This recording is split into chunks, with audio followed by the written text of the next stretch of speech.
உங்களோடு பேசுகிறத இப்போதைக்கு நான் தலைப்பாக இங்க எடுத்துக்கிறேன். ஏன்னா அது பல்வேறு விஷயங்கள் நீங்க சொன்னதோட கனெக்ட் பண்ண முடியும் அப்படின்னு சொல்லி நம்ம எல்லாருமே ஒரு பெரிய கோபம் எப்போதும் இருந்து கொண்டே இருக்கு. அவன் சரியில்லை, இவன் சரியில்லை, அவனை பார்த்தாலே எனக்கு வெறுப்பா இருக்கு, லைஃப் மேலே காண்டாகுது, ஏன் அவன்லாம் இப்படி இருக்கா, ஏன் தேவையில்லாம ஹோட்டல் உட்காந்து சிரிச்சுட்டு இருக்கா. நம்ம ஒரு ஹோட்டலுக்கு போறோம், போய் சாப்பிட்டுக்கிட்டு இருக்கோம், ஏதோ ஒன்று சாப்பிட்டுட்டு இருக்கப்ப 4 பெஞ்சு தள்ளி 4 பசங்க 4 பிள்ளைங்க உட்காந்துட்டு கேன்னு சிரிக்கிறப்போ ஒரு காண்டு வருது பாருங்க. வருதா இல்லையா? யாருக்கெல்லாம் வருது? சாப்பிட வந்தா சாப்பிட்டு போ, கடுப்பாகுதா இல்லையா? ஏன்னா பூமரங்கள் ஆகிட்டா அப்படிதான் கடுப்போம். பிரச்சனை என்னன்னு கேட்டா, நான் மனதளவிலே மகிழ்ச்சியாக இல்லாத போது இந்த உலகம் மகிழ்ச்சியற்றதாக இருப்பதை போல நினைக்கும். நம்முடைய புறக்காரணிகள் எல்லாம் தான் நம்மை தொந்தரவு செய்வதாக நாம் நினைத்துக் கொண்டிருக்கிறோம். ஆனா உண்மையிலே உங்களுடைய அகக்காரணிகள் தான் நம்மை தொந்தரவு செய்யும். யார் ஒருவன் தொடர்ச்சியாக கோபப்பட்டு கொண்டிருக்கிறானோ அவன் பிடிக்காத ஒரு விஷயத்தை தொடர்ச்சியாக செய்து கொண்டிருக்கிறான் என்ற அர்த்தம். யாருக்கு வாழ்க்கை வெறுமையாக தெரிகிறதோ அவருக்கு மனசுக்கு ஒப்பாத ஒரு விஷயத்தை அவர் தொடர்ச்சியாக விருப்பம் இல்லாமல் செய்து கொண்டிருக்கிறார் என்ற அர்த்தம். யாருக்கு இந்த உலகமே பொய்யாவதாக இருக்கிறதா அர்த்தம்னா அவர் கில்டி கான்சியஸ்ல எவருக்கு இருக்காரோ அவருக்கு தான் இந்த உலகமே பொய்யா இருக்குன்னு தோணும். இந்த உலகமே மோசமா இருக்குன்னு சொல்றாரு, தன்னளவுல தன்னை பத்தி ஒரு மோசமான அபிப்பிராயத்தை வைத்திருக்கிறான்னு அர்த்தம். இந்த உலகத்துக்கு எந்த கருத்தும் கிடையாது. உங்கள் கருத்தை நீங்கள் உலகத்தின் மீது திணிப்பீர்கள், அவ்வளவுதான். இந்த உடையை நீ அணிந்தால் ஊர் தவறாக சொல்லும்னு சொல்றப்பவே அது ஊர் அல்ல, நீங்கள் தான். எனக்கு அது பிடிக்கலன்னு சொல்ல உங்களுக்கு துணிச்சல் இல்லை, அது கவலையா இருக்கு அப்படின்னா அதை ஊர் சொல்லுவோம். மேல தெரு சுப்பிரமணி சொல்லிவிடுவான், கீழே தெரு ராமசாமி சொல்லிவிடுவான், எவன் மேலே திருப்பி பறியப்படும். ஒண்ணும் இல்லைன்னா கடைசியில சாமி கண்ணை குத்தி விடலாம்னு சொல்லிவிடுது. ரீசன் என்ன அப்படின்னு கேட்டா, மன அமைப்பு நமக்கு எப்படி இருக்கிறதோ அதை ஒட்டித்தான் இந்த சமூகத்தை பற்றி நம்முடைய பார்வையும் இருக்கிறது. நம்ம பெரும்பாலும் எப்படி இருக்கிறோம்னா, நம்மளுக்கு ஏன் நம்ம மேல வெறுமையும் கோபம் இருந்து கொண்டிருக்குன்னா, நான் இப்படி இருக்க வேண்டிய ஆள் இல்லை, நான் வேறு மாதிரி இருப்பேன்னு நமக்கு ஒரு ஆசை. அந்த வேறு மாதிரி இருப்பதுக்கு பலமுறை நம்ம முயற்சி செஞ்சு தோத்துக்கிட்டே இருக்கிறப்ப நம்ம மேல நமக்கு ஒரு கோவம் வரும். நான் இப்படி இருக்கணுங்கிறது இல்லையே, இன்னும் நல்லா இருக்கலாமே, இன்னும் நல்லா ட்ரெஸ் பண்ணிக்கலாம், இன்னும் நல்லா சாப்பிடலாம், இன்னும் நல்லா படிக்கலாம், இன்னும் நல்லா ஊரெல்லாம் சுத்தலாம், இன்னும் நல்ல விஷயங்களை தேடி பெறலாம், இந்த கெட்ட பழக்கத்தை கைவிடலாம், தினந்தோறும் காலையில வாக்கிங் போகலாம், ஆபீஸ்க்கு சரியான டயத்துல போகலாம், எப்போதுமே அலாரம் அடிக்கிறப்போ ஒரு முறையாவது எழுந்திருக்கலாம், அம்மாவுக்கு கொஞ்சம் கிச்சன்ல ஹெல்ப் பண்ணலாம், அப்பாவோட பிசினஸ்ல ஹெல்ப் பண்ணலாம், கெட்ட நண்பர்கள் சகவாசத்திலிருந்து வெளியே ஒதுங்கி இருக்கலாம். இப்படி எல்லாம் இருப்பதற்கான வாய்ப்புகள் இருந்தும் கூட நான் ஏன் இப்படி இருக்கிறேன்னு என் மேல எனக்கு கோவம் இருக்கப்ப எல்லார் மேலே கோவம். அவ்வளவுதான். நீங்கள் உங்களுடைய நல்ல பிம்பமாக இருக்கிறீர்களா என்பதுதான் இப்போது இருக்கக்கூடிய கேள்வி. Are you be in your better version? நீங்கள் எந்த மாதிரியாக இருக்க வேண்டும் என்று உங்களுக்குள் ஒரு கற்பனையும் விருப்பமும் இருக்கிறதோ அதுபோல நம்மளால இருக்க முடியாமல் போகிற போது நமக்கு ஒரு கோபம் இருக்கிறது. அப்படி இருக்கிறவனை பார்க்கிறப்பெல்லாம் காண்டாகுது. அவ்வளவுதான். நம்ம எல்லாத்தையும் ஒவ்வொன்றையும் செய்ய ட்ரை பண்ணிக்கிட்டே இருக்கோம். புத்தாண்டுல எப்போதுமே அடிக்கடி ஒரு ஒரு இது எடுப்போம், உறுதிமொழி. இந்த ஆண்டு இருக்குமே ஒரு புத்தாண்டு உறுதிமொழி எடுத்துருப்பீங்கல்ல, எல்லாருமே எடுத்துருப்போம். புத்தாண்டிலே உறுதிமொழி இருப்பவர்கள 4% தாண்டி கூட யாரும் புத்தாண்டு உறுதிமொழியை ஃபாலோ பண்றது இல்லையா? 4% கூட நான் அதிகமா சொல்றேன். 4% பேர் கூட தன்னுடைய புத்தாண்டு உறுதிமொழியை பின்பற்றுவதே இல்லை அப்படின்னு கேட்கிறான். ஏன்னா எந்த உறுதிமொழியும் பின்பற்றுவதற்காக எடுக்கப்படுவதில்லை. ஒரு உறுதிமொழியை நம்மளும் எடுத்து வைப்போமே அப்படிங்கிறதுக்காக எடுத்து வைக்கிறது தானே. நானும் ஒரு 4 வருஷத்துக்கு மேலே ஒரு உறுதிமொழி எடுத்துட்டேன். புத்தாண்டு அன்னைக்கு எந்த உறுதிமொழியும் எடுக்கக்கூடாதுங்கிறது அந்த உறுதிமொழி. எதுக்கு கர்மாந்திரம் இதை எடுத்துப்படி நம்ம ஃபாலோ பண்ணி நமக்கு ஒரு கில்டி கான்சியஸ் வந்து அப்படின்னு சொல்லிட்டு புத்தாண்டு உறுதிமொழி எடுத்தோம்னா 10 பேரை கெடுத்துட்டேன். மாப்பிள்ள உறுதிமொழி எடுக்காதீங்க, நாளைக்கு இதை உங்களால ஃபாலோ பண்ண முடியாது, மனசு கருக்குன்னு இருக்கும், இதுக்கு இதை நம்ம பாட்டு சுமந்துட்டு இருப்பாங்க, வாங்க எல்லாரையும் கெடுத்து விட்டுருவோம் அப்படின்னு சொல்லிட்டு யாரையும் எடுக்காதுங்க. நான் புத்தாண்டு நேரத்தில் மட்டும் உறுதிமொழி எடுப்பதாக நினைத்துக் கொண்டு இருக்கோம். உண்மை அப்படி இல்லை. நம்ம எல்லா காலகட்டத்திலும் வெவ்வேறு சந்தர்ப்பங்களில் வெளியில் அறிவிக்காத பல்வேறு உறுதிமொழிகளை எடுத்துக்கொண்டே இருக்கோம். நம்ம லைஃப் நம்ம உறுதிமொழி தான் எடுத்துக்கிட்டு இருக்கோம். இன்னைக்கு கடைசி ஏதோ ஒரு சனிக்கிழமை சாயந்தரம் அந்த பாட்டில் மேலே சத்தியம் பண்ணி இன்னையோட கடைசிறான். இதுக்கு மேல இந்த கருமத்தை தொடமாட்டா, என் குடும்பத்தை அழிச்சிருக்கு, என் வாழ்க்கையில இந்த மாற்றத்தை தவறான மாற்றங்களை இதை நான் தொட ஆரம்பித்த பிறகுதானே நான் செய்கிறேன்னு உள்ள போய் அதுவே ஒரு மாப்பிள்ள எப்படி இருந்தா இப்படி ஆயிட்டம் பாருன்னு அதை சொல்லியே வருத்தப்படுறான். அப்ப மனுஷன் அப்போ ஒரு உறுதிமொழி இருக்கிறான், இனிமே இதை செய்யக்கூடாது அப்படின்னு சொல்லி நம்முடைய உடம்பை பார்த்துக்கணும் அப்படின்னு சொல்லிட்டு எதெல்லாம் ஜிம்ம கடற்கரை போறோம், இன்னையிலிருந்து போறோம், கிளம்புறோம், வாக்கிங் போறோம். முதல் வேலை வாக்கிங் போறோமோ இல்லையா, 2000 ரூபாய்க்கு ஒரு ஷூ வாங்குவோம். 2000க்கு ஷூ வாங்குறதுக்காண்டியாவது ஒரு வாக்கிங் போயிருமா இல்லையா அப்படின்னு சொல்லிட்டு போற கேட்டகரி இருக்கு. நம்ம கேட்டகரிலாம் இது அதை விட தாண்டினது. எடுத்தவொடனே எவெல்லாம் ஜிம்மு திறக்கிறானோ முதல் நாளே போயிட்டு 12,500 வருடாந்திர சந்திரா காசை கட்டிட்டோம்னு அதுக்காண்டியாவது போவோம். இல்ல 3 மாசம் கட்டுக்க மாசம் முடிஞ்சா வாங்க, அதுக்கப்புறம் ட்ரை பண்ணிப்போமா, 1 வருஷம் கட்டுவோம். நான்லாம் கேகே நகர் அசோக் நகர் ஏரியால எல்லாத்தையுமே திறந்து வச்சதே நான் தான். முதல் நாளே போய் நிற்பேன். என்ன மாதிரி ஒரு முதல் நாள் போனதோட சரி, அதுக்கப்புறம் அந்த ரோட்லயே போக மாட்டேன். நமக்கு வெக்கமா இருக்கும். ஏன்னா 1 வருஷமா காசு கட்டினேன், ஒரு நாள் தானே வந்தேன், ஒரு பேருக்கு 2 நாள் வந்துட்டு போயிடக்கூடாது அப்படின்னு சொல்லிட்டு அப்ப வாழ்க்கை முழுக்க நான் உறுதிமொழியை எடுத்துக்கொண்டே தான் இருக்கும். தவறு செய்கிற போது இதை செய்யக்கூடாதுன்னு நினைக்கிறோம். அல்லது இப்படியான ஒருவரை பார்க்கிறது, அவர் பாரு எப்படி புத்தகங்கள்லாம் படிக்கிறார், யாரோ ஒரு பெரிய மனிதர் நீங்கள் சந்திக்க போகிற போது இனிமேல் வாரம் ஒரு புத்தகமாவது படிக்க வேண்டும் என்று முடிவெடுத்தவர்கள் பல பேர் இங்க இருப்பீங்க.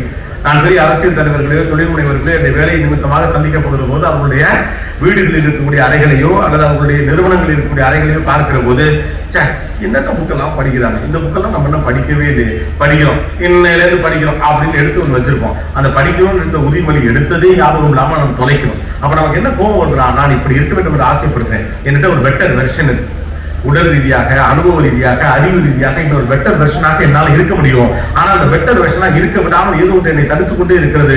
அது நான் தான் எனக்கு அந்த தெரிகிறது, பட் என் மேல எனக்கு குற்றம் சொல்ல மனசு இல்லை. அப்ப சூழ்நிலைகள் மீது குற்றம் சொல்றேன். வாக்கிங் போலான்னு நினைச்சேன், நீ கெடுத்து விட்ட. ஒரு வீட்டுல ஒரு மனுஷன் வாக்கிங் மட்டும் போக ஆரம்பிச்சாரு, மூட்டை ஆம்பளை வாக்கிங் போக ஆரம்பிச்சா குடும்பத்துல செத்தாங்க. அப்புறம் வீடே சொல்லாதது தெரியுமா இல்லையா? காலைல 5:30 மணிக்கெல்லாம் எழுந்திரிச்சு கிடுக்குன்னு கிளம்பி குடும்பத்தை எழுப்பி எனக்கு டீ போட்டு கூட ஒரு மனுஷன் காலையில எழுந்திரிச்சு கிளம்ப நினைச்சா அத்தனை பேரும் தூங்குறீங்களே. ஆம்பளை மட்டும் ஒரு வீட்டுல சீக்கிரம் எழுந்துட்டான், அந்த குடும்பம் செத்துச்சு. நீங்க கவனிச்சு பாருங்க, அவன் மட்டும் ஒரு 5 மணிக்கு எழுந்திரிச்சா அந்த குடும்பத்துல எவனுமே நிம்மதியாக இருக்கக்கூடாது. நான் 5 மணிக்கு முடிச்ச குடும்பத்துல எவனுமே இருக்கக்கூடாது. பக்கத்துல சேவலரா இருப்பான், எந்திரி எந்திரி நான் எந்திரிச்சுட்டேன் அப்படின்னு. அப்ப நம்ம என்ன சொல்ல வர்றோம், பாருங்க நீங்க எல்லாம் எனக்கு உதவலாதனால என்னால வாக்கிங் போக முடியல. பாருங்கள், இந்த விஷயத்தை நான் செய்ய வேண்டும் என்று ஆசைப்படுகிறேன், ஆனால் அந்த விஷயத்தை செய்ய விடாமல் இந்த சூழ்நிலை ஒண்ணுமே நடக்கல. நான் கூட மழை பெய்ஞ்சிருச்சு இல்ல வெயில் அடிச்சிருச்சுருவோம். நான் வெளியில கிளம்ப தத்து முடிச்ச மாதிரி வந்துட்டான், அவனை பார்த்தாலே எனக்கு பிடிக்காது, அதனால நான் போகல அப்படின்றோம். நான் சொல்றது வாக்கிங் ஒரு எக்ஸாம்பிளா சொன்னேன். We wanted to be a better version of ourselves. நம்ம எல்லாருக்கும் ஒரு 2.0 இருக்கு இல்லையா? நம்ம எல்லாருக்கும் ஒரு 2.0 இருக்கு. அந்த 2.0 தான் இருக்கணும்னு நினைக்கிறோம். அவன் பேச்ச நான் கேட்டுக்கிட்டே இருக்கக்கூடாது. என்னதான் நானும் அவனோட ரிலேஷன்ஷிப்ல இருந்தாலும் அதுக்காக நான் என்ன அவனுக்கு அடிமையா? அவன் பொசசிவ்னஸ்ங்கிற பேர்ல என்னை ரொம்ப ஸ்லேவ் மாதிரி ட்ரீட் பண்ண பாக்குறான். I wanted to come out from this relationship. முதல் நாள் night I am blocking man அப்படின்னு பிளாக் பண்ணிட்டு மறுநாள் காலையில இருந்துட்டு போது தொலை அப்படின்னு என்ன பண்றோம். வாய் உங்களுக்கு உங்க மேல கோபம், அதனால அவங்க மேல காட்டுறீங்க. உங்கள் குழந்தைகள் மீது உங்களுக்கு என்ன கோபம் இருந்தப்பட முடியும்? உங்கள் வாழ்க்கையை ஒட்டுமொத்தமாக மகிழ்ச்சியாக மாற்ற வந்த உங்கள் பிள்ளைகள் மீது என்ன கோபம்? உங்க மேல உங்களுக்கு கோபம். அதனாலதான் நான் நினைத்தபடி அவர் வளரவில்லை என்ற கோபத்துல பிள்ளை மேல அதை காட்டுறோம். அப்ப உங்களுக்கு யார் மேலேயும் கோபம் இல்லை. அதனாலதான் என்ன பண்றோம்னா, இதெல்லாம் தப்ப கட்டு அவனை மாற சொல்லு, நான் மாறேன், கோயம்புத்தூர்ல கோழி திருற கோவாளர் வந்து சொல்லு, நான் மாறேன்னு சொல்ற கதையெல்லாம் என்னன்னு கேட்டா, உங்களால் மாறிக்கொள்ள முடியவில்லை, உங்கள் மீது உங்களுக்கு குற்றம் சொல்லிக்கொள்ள என்னை சேர்த்தான் சொல்றேன். நமக்கு மாறிக்கொள்ள முடியவில்லை, நம்ம இது நமக்கு குற்றம் சொல்ல நமக்கு மனசு வரவில்லை. அதனால எவனா இச்சாவை கிடைச்சா அவனை பிடிச்சி திட்டுறோம், அவனை பிடிச்சி ஏறுறோம். சம்பந்தமே இல்லாம ஒரு நாள உட்காந்து கோபத்துல உட்காந்து இருக்கப்ப யாராவது ஒரு தாள் பேங்க்ல இருந்து டெலிகாலர் கூப்பிட்டு உங்களுக்கு லோனு வேணுமான்னு மட்டும் கேட்டா கிடையாது வேணான்னு வச்சிட வேண்டியதானே. எவ்வளவு கொடுப்பேன்? நீ என்ன பெரிய ஆளா? நான் எவ்வளவு யாரும் தெரியுமா? தேவையில்லாம எனக்கு எதுக்கு போன் பண்ணி அவன் மாசம் 10,000 சம்பளம் இருந்தா கஷ்டத்துல வேலை பார்க்கறான். அப்ப யாராவது இழிச்ச வேணாம் தான் சண்டை போடும். நம்ம வந்து இந்த கோபத்தை காட்டுறது ரொம்ப டெக்னிக்கலா கணக்கு காட்டுவாங்க தெரியுமா இல்லையா? ரோட்ல யாராவது வயசான ஒருத்தர் தடுமாறி பைக் போனா ஆரம்பிக்கிறது, நல்ல சூமலை கரை வெட்டி கட்டிட்டு 2 பேர் நடு ரோட்ல மேம்பாலத்துல சண்டை போட்டா ஓரமாவே நிப்பாங்க. இதுக்கு இந்த வில்லங்க கோபத்தை காட்டுறதுல யாரெல்லாம் இழிச்சா வேணா அவனா பாக்குறது. இது ஒரு வன்ம மனநிலை. யோசிச்சு பாருங்க, ஒரு சிக்னல்ல ஒரு கார் நின்று போயிட்டு ஒரு பெரியவர் இறங்கி தடுமாறுகிறார், அல்லது சரியான ஓட்ட தெரியாத ஒரு பெண் அல்லது வந்து ஒரு அம்மா அந்த ஏஜ்ல இருக்கவங்க அதை தடுமாறாங்க. அவ்வளவு பேர் இறங்கி ஆரல் அடிக்கலாம் அப்படின்னு கேட்டா, எளியவர்களுக்கு எதிராகத்தான் என்னால குரல் எழுப்ப முடியும். உங்களுக்கு காம்ப்ளெக்ஸ் இருக்கு. அதுதான் அந்த ஒருத்தர் திரும்பி மறைச்சு இப்படியே பார்த்துட்டு தான் நீங்க ஆரல் அடிக்க மாட்டீங்க. அப்ப பாருங்க, உங்களுக்கும் தெரியும், நின்று போன வண்டியை ஒரு தனி மனிதனால தள்ள முடியாது. அவன் தடுமாறுகிறான்னு தெரியும். அந்த தடுமாற்றத்தை கூடுதல் பதட்டத்தை ஏற்படுத்துறதுக்கு பின்னால் என்னன்னா, உங்களுக்கு கோபம் இருக்கு, அவர் மேல இல்லை, உங்க மேல. நீங்க அடிக்கிற ஆரம்பம் உங்களுக்கு தான். அப்ப முதல்ல நான் அதுதான் சொல்றேன், யூ டாக் டு யுவர்செல்ஃப். நம்ம உலகம் முழுக்க பேசுறோம், நம்மை பற்றி பெரிய அறிதல் நமக்கு இருந்ததே கிடையாது. நம்முடைய ஆசைகள்ல மிக முக்கியமான ஆசை நம்ம பெட்டர் வெர்ஷனா இருக்கணும். ஆனா பெட்டர் வெர்ஷனா இருக்கிறது இங்க பல சிக்கல்கள் இருக்கு. காரணம் என்னன்னா, இந்த சமூக அமைப்பு ஒரு பெட்டர் வெர்ஷனை வேற வேற மாதிரி தடுக்குது. குறிப்பாக பெண்கள். ஒரு 40-45 வயதுல இருக்கக்கூடிய ஒரு அம்மா காலையில வேலையெல்லாம் முடிச்சுட்டு ஜிம்முக்கு போனாங்கன்னா, அவங்களாம் என்னப்பா பெரிய பணக்காரங்க, ஜிம்முக்கு எல்லாம் போறாங்க, பரவலமா ஏதோ அதிசயமா ஏதோ வயசு பிள்ளையே ஜிம்முக்கு போக கேள்விப்பட்டிருக்கான். இந்த மாதிரி 2 பிள்ளைய பத்தி காலேஜ் பிள்ளைகள் இது ஜிம்முக்கு போகுது. ஒரு பெண் தன்னுடைய உடம்பை பார்த்துக் கொள்வதே இங்க தவறு என்று சொல்லப்படுகிறது. எல்லா அம்மாக்களுக்கு முட்டி வலி இருக்குது, வயிற்று வலி இருக்குது. ஏன் யோசிச்சு பாருங்க. தன்னைத்தானே பார்த்துக் கொள்வது தியாகத்திற்கு புறம்பானது அவனுக்கு கற்பிக்கப்பட்டிருக்கிறது. நம்ம இலக்கியங்களே நம்ம புத்தகங்களே இருந்தா கூட உண்டி சுருக்குதல் பெண்ணிற்கு அழகுங்கிற, அது எப்படி சரியா இருக்க முடியும்? அது எப்படி சரியாக இருக்க முடியும்? நீங்க ஒண்ணும் வேணா, இதே சென்னை மாதிரி ஒரு பெருநகரத்திலே ஒரு பிரியாணி கடையில போய் உட்கார்ந்து ஒரு பெண் தனியா ஃபுல் கட்டு ஒரு பிரியாணி காட்டுங்க, அவ்வளவு பேரு அதெல்லாம் பார்ப்பான். ஏன்? ஒரு பெண் தனியா சாப்பிடுறது தப்பா இருக்கு, ஆம்பளை பிள்ளை நல்லா எடுத்து சாப்பிடணும் அப்படிங்கிறாங்க. அப்ப ஒரு பெண் தியாகியாக வாழ்வதன் வழியாக மட்டும்தான் அவர்கள் சிறந்தவளாக அறியப்பட வேண்டும் என்று இங்க ஒரு கணக்கு இருக்கிறப்ப அம்மாக்கள் தங்களை பார்த்துக்குள்ள ரொம்ப அச்சப்படுகிறார். அதான் உண்மை. நீங்க யோசிச்சு பாருங்களேன், ரொம்ப ஒரு மாதிரி இருக்குன்னு டாய்லெட்டுக்கு ஃபேன் போட்டவங்களாம் இருக்கான். யாராவது அடுப்படிக்கு ஏசி பண்ணணும்னு சொன்னா சிரிப்பமா இல்லையா? சிரிப்பமா இல்லையா? பெண் பயன்படுத்தக்கூடிய பொருட்கள் மீது எப்போதும் ஒரு ஏளன பார்வையை நம்ம வைத்துக் கொண்டிருப்பதனுடைய பின்னணியில நீ எப்போதும் அங்கே சொல்றதுதான். நம்ம பெரும்பாலும் எதையெல்லாம் ஓட்டுறோம் கவனிச்சு பாருங்க. பெண்ணினுடைய நேரத்தை சுருக்குகிற எல்லா பொருள் மீதும் நமக்கு ஒரு ஏளன பார்வை எப்போதும் இருப்பது உண்டு. மிக்சியில் அரைக்கக்கூடாது, அம்மியில் அரைத்தால் தான் மிளகாய் துவையல் நன்றாக இருக்கும். நீ உட்கார்ந்து அரையன்னு ஒரு வேலை தான். நீ உட்கார்ந்து அரையன், அவன் உட்கார்ந்த பொசிஷனே டாய்லெட்ல உட்கார்ந்த மாதிரி உட்கார்ந்து ரைட்டா. கிரைண்டர்ல எல்லாம் அரைக்கக்கூடாது, கையாலதான் மாவு ஆட்டணும். ஏன் சொல்றோம்? ஃப்ரிட்ஜில் வைக்காத, நீ தினந்தோறும் ஃப்ரெஷ்ஷா செய்யி. அப்போ ஒரு பெண்ணினுடைய நேரத்தை சுருக்கக்கூடிய ஒரு வாஷிங் மிஷினையே கிண்டல் பண்றோம் அப்படின்னா, வெளியில வாசல்ல ஒரு டுகாட்டி ஒரு பைக் வந்து 3.5 லட்சம் ரூபாய்க்கு நிற்கி, அது மேல ஒரு கிண்டல் வந்ததே கிடையாது. 3.5 லட்சம் ரூபாய்க்கு ஆணினுடைய வேகத்தை அதிகப்படுத்துவதற்காக வெளியில் இருக்கக்கூடிய ஒரு இயந்திரத்தின் மீது எந்த ஏளன பார்வையும் இல்லை. ஆனால் ஒரு பெண்ணினுடைய நேரத்தை சுருக்கி அவருடைய ப்ரொடக்டிவிட்டி அதிகப்படுத்தக்கூடிய ஒரு பொருளை கிண்டலாகவே இந்த சமூகம் பார்த்துட்டே இருக்கு. அதை பெண்ணும் சேர்த்து கிண்டல் பண்றீங்க. அதுதான் நம்ம அந்த பிரேக்கிங் பாயிண்ட்ஸை வெளியில் வர முடியல. நம்ம கோபமா தான் இருக்கும். இப்ப நமக்கு கோபம் இருக்கு, யாரும் இல்லை காட்டுறதுக்கு உங்களெல்லாம் வாக்கப்பட்டு நான் வந்து வாழை போனி செஞ்சு நீ ஒரு தியாக வாழ்க்கை வாழ்ந்தால் சிறந்த அம்மா அப்படின்னு சொல்லப்படுது. அந்த வாழ்க்கையை வாழாத உங்க பிள்ளைகளையும் நீங்க குற்றச்சாலி ஆக்குறீங்க. அதான் ஸ்பெஷல். இப்ப நான்லாம் எப்படி இருந்தேன், போற இடத்துல நீங்க என்ன பழைக்க போறேன்னு தெரியல, போற இடத்துல என்ன பழைக்க என்ன பிள்ளை வளர்த்துன்னு என்ன கேட்க போறாங்க. அதெல்லாம் உங்களை ஒண்ணும் கேட்க மாட்டாங்க. நீங்க கவலையே படாது. ஒவ்வொரு காலகட்டத்திலையும் ஒவ்வொரு யாட்சிக்கு இருக்கு. ஒரு குடும்பத்தை சிறப்பான நிர்வாகியாக இருந்து கவனித்துக் கொண்டு அனைவருக்கும் சரியாக சமைத்து போட்டால் அவர்கள் சிறந்த வருவங்கள். இன்னைக்கு சிறப்பாக சமைச்சு போட்டா தான் நீ நல்ல வருமானா நீங்க பொண்ணு கொடுக்க போறது இல்ல. சமைச்சு போட்டா தான் கட்டிக்கணும்னா அந்த பிள்ளைங்களுக்கு கல்யாணம் பண்ணிட்டு போக போறது கிடையாது. ரைட்டா? It is a package. ஒவ்வொரு காலகட்டத்திற்குமாக ஒவ்வொரு நீட் இருந்தது. உங்களை பார்த்துக் கொள்வது ஒரு நாளும் குற்றமில்லை. This is what my message in 2023. தன்னை பார்த்துக் கொள்வதை சுயநலம் என்று எப்போது இந்த சமூகம் சொன்னதோ அப்போதே அது உங்களை தனிமைப்படுத்த முயற்சிக்கிறது. உன்னை பார்த்துட்டார நீ எல்லாரையும் பார்த்துக்க அப்படின்னு சொல்றவன் அவனை நல்லா பார்த்துக்கிற தெளிவா இருப்பான். கூட்டு குடும்ப அமைப்பு எவ்வளவு அருமையானது, இதை பெண்கள் சிதைத்து விட்டார்கள் சொல்ற பெருவாரியானவர்கள் ஆண்கள் தான். கவனிச்சு பாருங்க. கூட்டு குடும்பம் சூப்பரா இருக்குமா இல்லையான்னு நீங்க கேளுங்களேன். ஆண்கள் எல்லாம் சூப்பரா இருக்குன்னு சொல்லுவாங்க. அந்த பெண்கள் தான் அதை உடைச்சு விட்டாங்க அப்படின்னு பெண்கள் மேல ஒரு குற்றச்சாட்டு வைக்கப்படும். யோசிச்சு பாருங்களேன், ஏன் பெண்கள் அதை உடைச்சிருப்பாங்க அப்படின்னு வச்சுப்போம். இன்னொன்னு, ஏன் கூட்டு குடும்ப அமைப்பு ஆணுக்கு சௌரியமா இருக்குன்னா, ஆணுகள் சௌரியம் நடுகால உட்காந்து காஃபி அப்படின்னா மூத்தண்ணி போட்டு கொடுத்துருவாங்க, இல்லாட்டி மனைவி போட்டு கொடுத்துருவாங்க, இல்லாட்டி தம்பி மனைவி போட்டு கொடுத்துருவாங்க, அத்தை இருக்கவங்க போட்டு கொடுத்துருவாங்க, அம்மா இருக்கவங்க போட்டு கொடுத்துருவாங்க.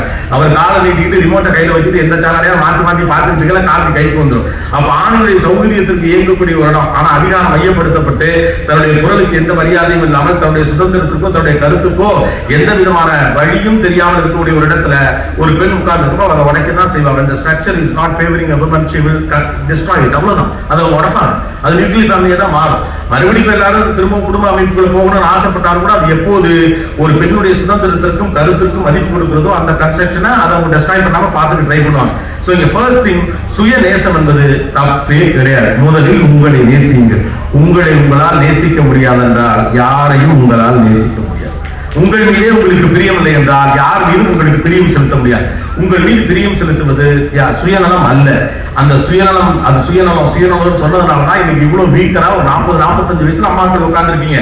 எல்லா அம்மாக்கும் நான் சொன்ன மாதிரி முட்டி வலி இருக்குது, வயிற்று வலி இருக்குது. காரணம் என்ன அப்படின்னா, வயிற்று வலிக்கு பிரச்சனைக்கான முதல் காரணம் என்னன்னா, 8 இட்லியை சுட்டு வச்சிருப்பீங்க. திடீர்னு பையன் போன் பண்ணி, அம்மா ஃப்ரெண்டு வீட்டிலே சாப்பிட்டேம்மா, புருஷன் சம்பாதிச்ச காசு வீணா போகும்னு 8 இட்லி 8 மண்டி திங்கிறது. ஏற்கனவே 4 இட்லி சாப்பிட்டு இந்த 8 இட்லி நாளைக்கு காலையில வேற அது மாதிரி நம்ம உப்புமா செஞ்சு வச்சா ஒரு வேலை திங்க போறது கிடையாது. அப்ப மிச்சம் இருக்கக்கூடிய அத்தனை சாப்பிடுறது பாவம், கணவரின் காசு வீணாகவே விடுமே, பிள்ளைகள் புரிந்து கொள்ளவில்லையேன்னு சொல்லி இன்னொரு நாள் பார்த்தா அதே இட்லி சுட்டு வைக்கிற அவன் ஃப்ரெண்டை கூட்டிட்டு வந்துருவான். ஆண்கள்லாம் அறிவிக்காமலே கூட்டிட்டு வருவாங்க. சம்பந்தமே முன்னாலாம் பார்த்துருக்கேன். தாத்தாக்கெல்லாம் அவங்க பாட்டுக்கு 5 பேரை கூட்டிட்டு வருவாங்க. வந்துட்டு எல்லாரும் சாப்பாடு கொடுப்பாங்க. எங்கேருந்து போறதுன்னு தெரியாது. பெண்கள் அதை கேள்வி கூட கேட்க மாட்டாங்க. இப்பெல்லாம் வாய்ப்பு கிடையாது. யாரு கேட்க முடியாது. கூட கூட கிச்சன் வச்சு மொக்குன்னு குத்துதுங்க. முன்னாலாம் வேற வழி இல்லை. ஆண் அதிகார மையமாக இருந்த காலகட்டத்தில் அது அப்படி இருந்தது. அப்ப என்ன பண்ணாலும் ஒரு 8 இட்லி சுட்டு வச்சிருக்கக்கூடிய ஒரு இடத்துல பையனோ இல்ல கணவரோ யாரும் இன்னொருத்தரை கூட்டிட்டு வந்துட்டாங்கன்னா அவங்களுக்கு வச்சுட்டு அவங்க ஆளுக்கு ஒரு 3 இட்லி இருந்தாங்கன்னா மிச்சம் 2 இட்லி இருக்குன்னு வச்சுக்கோங்களேன். இவங்களுக்கு ஒரு 5 இட்லி சாப்பிட்ற அளவுக்கு பசி இருக்கும். என்னத்தை நமக்குன்னு ஒரு வீடை ஊற்றணும். அது எப்படி ஊற்றினாலும் 6 இட்லி ஊற்றணும், இல்லாட்டி 9 இட்லி ஊற்றணும். அப்போ மறுபடியும் இது வேஸ்டா தான் புருஷன் காசு சொல்லிவிட்டு அரை வயிற்றோட 2 இட்லி, ஒன்று பாதி வயிற்றுக்கு சாப்பிட்றது, இல்லாட்டி 1.5 வயிற்றுக்கு சாப்பிட்றது. அது வயிறா குப்பை தொட்டியா? அது வயிறா குப்பை தொட்டியா? மிச்சத்தை கொண்டு போய் போடக்கூடிய இடமாக உங்கள் வயிறை பயன்படுத்தியது உங்கள் வயிற்று வலியின் பிரச்சனை. நின்று கொண்டே சமைத்தது, நின்று கொண்டே வேலை பார்த்தது, நின்று கொண்டே அனைத்தையும் செய்தது உங்கள் முட்டி வலிக்கான பிரச்சனை. இதெல்லாம் எப்ப சௌரியமா இருக்கு தெரியுமா? அந்த தியாகம்லாம் உங்க உடம்புல தெம்பு இருக்க வரைக்கும் தியாகம் உங்களுக்கு பெரிதாக தெரியும். ஆனா ஒரு கட்டத்துக்கு மேல உங்களுக்கு உடம்புல தெம்பு இல்லாம நீங்க இருக்கிறப்ப கூட பிள்ளைகள் அதையே எதிர்பார்ப்பாங்க. அப்போ அவங்க கேட்கல, உங்களுக்கு கோவம், என் தியாகத்தை நீங்கள் புரிந்து கொள்ளவில்லை. உங்களுக்காக இவ்வளவு செஞ்சனே, தின்ன வைத்த முன்ன வச்சுட்டு இப்படி பேசுறீங்க பாவி, நீ எல்லாம் நல்ல பிள்ளையா அப்படின்னு கழுவி ஊத்தலாம் காண்டா. நீ என்ன பண்ண எதுக்கு இப்ப திட்டுற? ஏன்னா நீங்க தியாகம் பண்ண விவரமே எனக்கு தெரியாது. நீங்க தான் தியாகம் பண்ண நினைச்சுட்டு இருக்கீங்க. நீங்களா லெஃப்ட் ரைட்லாம் திரும்பி பார்ப்பீங்க, ஒரு வேலை இருக்க மாட்டான். Take care of yourself. Take care of yourself. Nothing wrong. ஆணும் சரி பெண்ணும் சரி, தன்னை பார்த்துக் கொள்ளாத வரைக்கும் நீங்க ஃபிளைட் எல்லாம் போறப்ப ஒரு அறிவு போற முதல்ல உங்களுக்கு இதெல்லாம் நடந்துச்சுன்னா இதெல்லாம் செஞ்சுக்கணும் அப்படிம்பாங்க. அப்பதான் பயமா வரும். அது வரைக்கும் பிளைட்ல போறப்ப பயமாலாம் இருக்காது. நம்ம மாட்டுக்கு தான் ஏறி உட்காந்துருப்போம். இவங்க அப்பதான் என்ன சொல்லுவாங்க, திடீர்னு பிளைட் தீ பிடிச்சா எது தீ பிடிக்குமா? என்னடா சொல்றீங்க? நடுக்கடல்ல போற வழியில திடீர்னு என்ஜின்ல கோளாறு ஏற்பட்டா கடவுளே என்ன இப்பவே இறக்கி விட்டுக்கலாம் அப்படிங்கிற மாதிரி இருக்கும். அப்ப சொல்றாங்க, அவங்களுக்கு ஆக்சிஜன் தேவை ஏற்படுகிற போது மேலிருந்து இதை இழுத்தீங்கன்னா அந்த ஆக்சிஜன் மாஸ்க் வரும். முதல்ல நீ போட்டுக்க, அப்புறம் பக்கத்துல இருக்கிறவனுக்கு போட்டு விடு. ஏன்னா அடுத்தவனுக்கு உதவுனா நீ முதல்ல உயிரோடு இருக்கணும் தம்பி அப்படின்னு சொல்லுவான். முதல்ல நீங்க உங்களை பார்த்துக்கங்க. அது எந்த வகையிலும் குற்றம் அல்ல. 50 வயசுக்கு மேல என்னுடைய தியாகத்தையும் என் உழைப்பையும் யாரும் புரிந்து கொள்ளவில்லை என்று அடுத்தவர்களை பார்த்து புலம்புனா என்ன வாழ்க்கை வாழ்ந்தேன், உங்க அப்பா எனக்கு என்னன்னு செஞ்சாரு அப்படின்னு நீங்க 50 வயசுக்கு அப்புறம் கேட்காதீங்க. வயசு இருக்கவே கேட்டுக்கங்க, செஞ்சுக்கங்க, பார்த்துக்கங்க, வாழ்ந்துக்கங்க. மாறாக நான் உன்னை இப்படி எல்லாம் வளர்த்து நீ கொண்டாடி பின்னால போயிட்டேன், உங்க வீட்டுக்கார மேல உங்களுக்கு என்ன கவலை, வருத்தம் என்ன? இந்த கடைசி வரைக்கும் உங்க அம்மா பேச்சு கேட்டான், என் பேச்ச கேட்கலங்கிறதானே. உங்க பையனாலும் கொண்டாடி பேச்ச கேட்டு போகட்டுமே, இருக்கட்டுமே. அந்த படகு உங்களுக்கு சொந்தம் இல்ல இல்லையா? அப்ப நீங்க தான் உங்களை பார்த்துக்கணும். உடல் ஆரோக்கியத்தை தொடங்கி மன ஆரோக்கியத்தை தொடங்கி நம்மை நாமே பார்த்துக் கொள்வது எந்த பிரச்சனையும் இல்லை. இது ஆணும் சரி பெண்ணும் சரி, கடைசி வரைக்கும் இந்த தியாக வாழ்க்கையை வாழ்ந்துவிட்டு போவோம் என்று நினைக்காது. Life is so beautiful. இது என்ஜாய் பண்றதுக்கான எக்கச்சக்கமான எக்ஸ்போஷர் இருக்கக்கூடிய ஒரு இடம். உங்களுக்கு இப்படி ஒரு வாழ்க்கை நீங்க வாழ்றதுனாலதான் இந்த சின்ன பிள்ளைங்க எல்லாம் சின்னதா நல்லது கிட்டது செஞ்சுக்கிட்ட அப்புறம் உங்களுக்கு கோவம். நன்றாக ஜோடித்துக் கொண்டால் கோபம் வருகிறது, கூடுதலாக செலவு செய்தால் கோபம் வருகிறது, அவங்களுக்கு பிடிச்ச விஷயத்தை செஞ்சா கோபம் வருது. அசால்ட்டா லீவ்ல நாளெல்லாம் ஃப்ரெண்ட்ஸ் எல்லாம் சேர்ந்து கொடைக்கானலுக்கு போய் போட்டோ எடுத்து ஃபேஸ்புக்ல போட்டாங்கன்னா வெறி ஆகுது. எவ்வளவு கஷ்டப்பட்டுக்கிட்டு இருக்கிற இவன் உட்கார்ந்துட்டு கொடைக்கானலுக்கு போனா இது பொறாம, இது வைத்தறிச்சல், இது காண்டு. We can't help it. இது don't expect anything from this. இது இந்த தலைமுறையுடைய நீங்க ரெண்டை வேறு மாதிரி புரிஞ்சுக்கணும். உங்களுக்கு ஒரு வாய்க்காத பட்சத்தில் அது நீங்க அனுபவித்துக் கொள்ள தயாராக இல்லாத பட்சத்தில் ஒதுக்கி கொடுத்தது உங்களுடைய சொந்த சாய்ஸ். அதே மாதிரி உங்களுடைய அடுத்த தலைமுறை இருக்க வேண்டும் என்று நீங்களுக்கு எதிர்பார்க்காதீங்க. அவங்க அப்படி இருக்கவும் மாட்டாங்க. The meaning of money are being changed in decades. கடந்த பல தலைமுறைகள்ல பணத்துக்கான அர்த்தம் மாறிட்டே இருக்கு. உங்க எல்லாருக்கும் உங்க பிள்ளைகள் ஒரு பெரிய குற்றச்சாட்டு இருக்கு, உங்களுக்கு பணத்தோட மதிப்பே தெரியல, காசோட மதிப்பு தெரியாம தேவையில்லாம செலவு பண்ணிட்டு இருக்காங்க. காசோட மதிப்பெல்லாம் உங்களுக்கு தெரியும். ஆனா அவங்களுக்கும் ஒரே ஒரு வித்தியாசம் தான் இருக்கு. உங்களுக்கு இருந்த பயம் உங்களுக்கு கிடையாது. நாளைக்கு காலையில என்ன பண்ணுவோம், நாளைக்கு காலையில ஒண்ணு இல்லாட்டி வா பார்த்துக்கலாம், கவலையே பட மாட்டாங்க. வாய்ப்புகளே பெரிய அளவுக்கு இல்லாத காலகட்டத்தில் உள்ள அந்த உங்களுக்கும் எந்த வாய்ப்பை எடுத்துக்கொள்வது என்று தேர்வு செய்யக்கூடிய அளவுக்கு வளர்ந்திருக்கக்கூடிய சமூகத்தில் இருப்பவர்களுக்கும் நிறைய வித்தியாசம் உண்டு. அவங்க அப்படிதான் இருப்பாங்க. நீங்க அதனால மீனிங் ஆஃப் மணியை சேஞ்ச். அதுதான் நான் சொன்னேன், ஒரு காலகட்டத்தில் பணத்துக்கு எந்த மீனிங்கும் கிடையாது, அதுக்கு ஒரு அர்த்தமே கிடையாது. அதுக்கு பிறகு ஒரு பண்டமாட்டுன்னு ஒன்று இருந்துச்சு. நான் கத்திரிக்காய் கொடுத்தா நீ மாங்காய் கொடுப்பேன், முடிஞ்சு போச்சு. அதுக்கடுத்து பணம்னு ஒன்று வருது அப்படிங்கிற பட்சத்தில் நீ ஒன்று கொடுப்ப, அதுக்கு இணையாக நான் ஒரு காசு கொடுப்பேன். பணம் என்பது ஒரு பொருளை பெறுவதற்கான ஒரு வணிக வழி, பரிவர்த்தனைக்கான ஒரு ஏற்பாடு. இதுதான் ஒரு காலகட்டம். அதுக்கடுத்து மனுஷன் கண்டுபிடிச்சா பணம் இருக்கிறவனா கொஞ்சம் பயப்படுறாங்க. அதிகாரம் என்பது பணம் அப்படின்னு தோணுச்சு. ஏன்னா பணத்தை நிறைய வைக்கிறவன் நிலங்களை கொண்டு வந்தான், நிலங்களுக்கு கீழே நிறைய பேர் வேலைக்கு வந்தாங்க, அவங்களாம் இவங்களுடைய சொல் பேச்சு கேட்டாங்க. அப்ப என்னாச்சு, பணம் என்பது அதிகாரம் என்று புரிந்து கொண்டது. அப்ப பணத்துடைய மீனிங் பேரு அதிகாரம். அதுக்கப்புறம் ஒரு காலகட்டம் வந்துச்சு, பணம் என்பது நம்ம கையில இருக்க வரைக்கும் அதிகாரம், நம்முடைய தலைமுறைக்கு சேர்த்து வச்சா அது உங்களுக்கு பாதுகாப்பு அப்படின்னு சொல்லி மிடில் கிளாஸ் ஆரம்பிச்சோம். குறைஞ்சபட்சம் ஒரு வீடு வாங்கணும்டா, குறைஞ்சபட்சம் ஒரு நிலத்தை வாங்கி போட்டணும்டா, கொஞ்சமாவது தங்க சேர்த்து வச்சிருந்தா நம்ம ஆரம்பிக்கப்பட்ட காலகட்டத்தில் பணம் என்பது பாதுகாப்பு. இந்த மீனிங் ஆஃப் மணி என்ன, ப்ரொடெக்ஷன். அப்ப அதுக்கடுத்து ஒரு காலகட்டம் வந்துச்சு, டிஸ்போசபிள் இன்கம் இந்தியாவில் இவ்வளவு இருக்கு. உங்களுக்கு தெரியுமா, ரொம்ப கன்சர்வேட்டிவா செலவு செய்யப்படக்கூடிய நாடு என்று அறியப்படக்கூடிய இந்தியாவில தான் அதிகமான பேமெண்ட் கேட் வழியா எக்கச்சக்க பணம் செலுத்துறோம். உலகத்தில் இருக்க அதிகமான பணம் செலுத்த நீங்க கார்ட்ல வச்சு அமேசான்லையும் மற்ற இத்தியாதி வகையான சைட்டுகள்ல போய் அவ்வளவு பொருளை வாங்கி குடிக்கிற ஆளு முழுக்க நம்ம ஆளுங்க தான். பேமெண்ட் கேட் வழியா அதிகமான பணம் செலுத்துறது உலகத்திலே இந்தியர்கள் தான். அவ்வளவு காசு வச்சிருக்காங்க நம்ம. காசே இல்லை வாங்க, டி நகர் முழுக்க கும்மியும் கூட்டம், டிராபிக் ஜாம் ஆகும். கேட்டா காசே இல்லை. அப்ப என்னதாக்கா பண்றீங்க காசு? அப்ப அடுத்த தலைமுறைக்கு என்ன அப்படின்னு கேட்டா இவனுக்கு ஒரு நம்பிக்கை வந்துச்சு. இன்னைக்கு மீனிங் ஆஃப் மணிக்கு பேர் ஃபன், அவ்வளவுதான். 25,000 கிடைச்சுன்னா ஒன்னா ஃப்ரெண்டு சேர்ந்து அவன் பார்ட்டி வைப்பான். நீங்க ஒண்ணுமே பண்ண முடியாது. The meaning of money உடைய பேர் இன்னைக்கு ஃபன். இன்னைக்கு லைஃப் இருக்குமா இல்லையா தெரியாது. ஒரு நிச்சயமற்ற வாழ்க்கை சூழலுக்கு அவங்க நீங்க தள்ளிவிட்ட பிறகு அவங்க பணத்தை வச்சு என்ன பண்ணுவாங்கன்னா அதுக்கு ஃபன்னு ஒரு பேர் வைக்க தான் பார்ப்பாங்க. அப்ப என்னை போலவே என்னுடைய தலைமுறை இருக்க வேண்டும் என்ற நெருக்கடியும் நீங்க இதெல்லாத்தையும் உங்களால புரிஞ்சுக்க முடியும். அவர் சொன்னது மாதிரி உங்க மனசோட நீங்க பேசிட்டீங்கனாலே புரிஞ்சிட முடியும். நம்ம பிரச்சனை ஊர் சொல்றதே கேட்போம், நம்ம மனசு சொல்றது நம்ம கேட்டதே கிடையாது. நம்ம ஊர் சொல்ற எல்லாத்தையும் கேட்போம், பக்கத்துல கொஞ்சம் சொல்ற எவனா கேட்டுப்போமா இல்லையா? கேட்கவே மாட்டான். நம்ம குடும்பத்திலே படிச்சா ஒருத்தர் இருப்பான். ஆனா நம்ம குடும்பத்திலே படிக்காத ஒரு கேரக்டர் இவனை என்ன படிக்க வைக்கணும், அவனை கூட்டிக்கிட்டு அவனை கேளுமாங்க. ஏன் அவங்க நம்ம குடும்பத்துக்கே மூத்தவர். அந்த ஆள் 8ஆம் கிளாஸே போயிடுறாரா, வெளிநாட்டில் போய் படிக்க வேண்டிய படிப்பு சம்பந்தமா அந்த ஆள்கிட்ட எப்படா கேட்க முடியுமா? மாமாட்ட ஒரு வார்த்தை கேட்க வேண்டாமா? உங்க புரோட்டோகால்ல தீய வைக்க அந்த ஆள் தான் தெரியாதே, அந்த ஆளுக்கு தான் தெரியாது. அப்ப இங்க சில விஷயங்கள் நம்ம ஆழ்ந்து கவனிக்க வேண்டி இருக்குது. What is this life, who I want to be. கடைசி வரைக்கும் நாம ஒன்றாக இருக்க முயற்சிக்கிறோம். ஆனா அதுவாக மாற முயற்சிக்கிற போது வரக்கூடிய தடைகளை காரணிகளாக எடுத்துக்கிட்டு வேறொன்றாக வாழ்கிறோம். நமக்கு பிடிச்சவா நீங்க வாழலைனாவே ஆட்டோமேட்டிக்கா உங்களுக்கு கோவம் வந்துடும், ஆட்டோமேட்டிக்கா உங்களுக்கு எரிச்சல் வந்துடும், ஆட்டோமேட்டிக்கா உடம்புல நோய் வந்துடும், ஆட்டோமேட்டிக்கா எதை பார்த்தாலும் பிடிக்காது. அற்புதமாக சுகிசிவம் ஐயா சொன்னார், நீ மனசுல குப்பையை வச்சுட்டு எங்க போய் உட்கார்ந்தா என்ன, அந்த குப்பையை தூக்கி நீ வெளியில போடாத வரைக்கும் 4 நாள் கொடைக்கானல்ல போய் குதூகலமாக இருக்கலாம், ஊட்டிக்கு போகலாம், உல்லாசமாக இருக்கலாம், கொடைக்கானல் போகலாம், குதூகலமாக இருக்கலாம். அப்படிதான் ஒண்ணுமே இருக்க முடியாது. அங்க போனாலும் தானே, எங்க போனாலும் உங்க கூடவே வரப்போற கசரை கழிச்சிடாம நீங்க எப்படி எந்த இடத்துல போய் நிம்மதியாக இருக்க முடியும்? இந்த தேடி தேடி போறீங்கல்ல, எங்கேயாவது நிம்மதி கிடைக்கணும். அந்த ஆளுங்க எல்லாருக்கும் ஒண்ணு தெரியல, உங்களுக்கு இங்க இருந்தாலும் நிம்மதி கிடைக்காது, அங்க இருந்தாலும் நிம்மதி கிடைக்காது. நீங்கள் தப்பிக்க பார்க்கிறீர்கள், தீர்வை பார்க்கிறது. தப்பிக்க பார்க்கிறவங்க எங்க போனாலும் தீர்வு கிடைக்க போகுது, தப்பிக்க பார்க்கிறவங்க எப்படி தீர்வு கிடைக்கும்? அப்ப நமக்கு நிறைய பயம் இருக்குது வாழ்க்கை குறித்து. அவன் என்ன சொல்லிடுவான், இவன் என்ன சொல்லிடுவான், இவன் என்ன சொல்லிடுவான், அவன் என்ன சொல்லுவான், அவன் என்ன சொன்னா என்ன, கடைசியில் அவன் என்ன சொல்ல போறான் தெரியுமா? அப்பவே சொன்னேன் உடம்ப பாத்துக்கல, அப்பவே சொன்னேன் பிடிச்சது நல்லது கிட்டதை செஞ்சுக்கல. இவங்க நம்ம எங்க சொல் பேச்சு கேட்கறாங்க, அவன் அப்படிதான் சொல்ல போறாங்க. நம்ம பிரச்சனை என்னன்னா, நம்ம மீது அன்பு செலுத்தக்கூடிய மனிதர்களுடைய வார்த்தைகளை பற்றி கவலைப்படுகிறோமோ இல்லையோ, நம்மளை எவனாவது குறை சொல்லிடுவானோ பார்த்து அவனை பத்தியே தான் கவலைப்பட்டு இருப்போம். நம்ம குடும்பத்துல ஒரு கேரக்டர் இருக்கும், நீங்க என்ன பண்ணாலும் அவன் குறை சொல்லுவான். நம்ம பிரச்சனை என்னன்னா, நம்ம லைஃப் முழுக்க அவங்களுக்கு அறமானம். எந்த செயல் செய்கிற போதும் அந்த மனிதன் தான் ஞாபகத்துக்கு வருவார். இந்த விஷயத்தை நான் செய்கிற போது அந்த ஆள் என்ன தப்பா சொல்லிவிடுவானா, அந்த ஆள் என்னை தப்பா பேசிடுவானா. கடைசியில உங்களுக்கு எதிராக பேசக்கூடிய ஒரு ஆளை பற்றி நீங்கள் கவலைப்பட்டுக் கொண்டே இருக்கிற காரணத்தினால உங்களோடு அன்பு செலுத்தக்கூடிய மனிதர்களுக்கு நீங்கள் விலகிக் கொண்டே இருக்கிறீர்கள். இப்படி நீங்கள் நினைத்த விஷயங்களை தாண்டி பல்வேறு விஷயங்கள் பிடிக்காததாகவே தொடர்ந்து செய்து கொண்டு இருக்கிற போதுதான் ஆத்திரம் வருது உங்க மேல. அப்படி நீங்கள் இருக்க முயற்சிக்கிற போது அந்த ஆத்திரம் வருதுல, அந்த ஆத்திரம் தான் நம்ம எல்லாத்தின் மீது கோபத்தை உண்டாக்க பார்க்கும். அதுல இருந்து நம்ம தப்பிக்கத்தான் எல்லாத்தையும் பண்ண பார்க்கிறோம். மலை மேல ஓடி போய் உட்காந்துக்கிறோம், அவங்க சொல்ற மாதிரி மூச்சை இழுத்து விடுறோம். நீங்க யோசிச்சு பாருங்களேன், இங்க சொல்லப்படக்கூடிய பெரும்பாலான போதனைகள் எப்படி இருக்குன்னா, உங்களுக்கு சிக்கல் தான் மனித ஜனத்திலிருந்து விலகி போன்னு சொல்றாங்க. கிடையவே கிடையாது.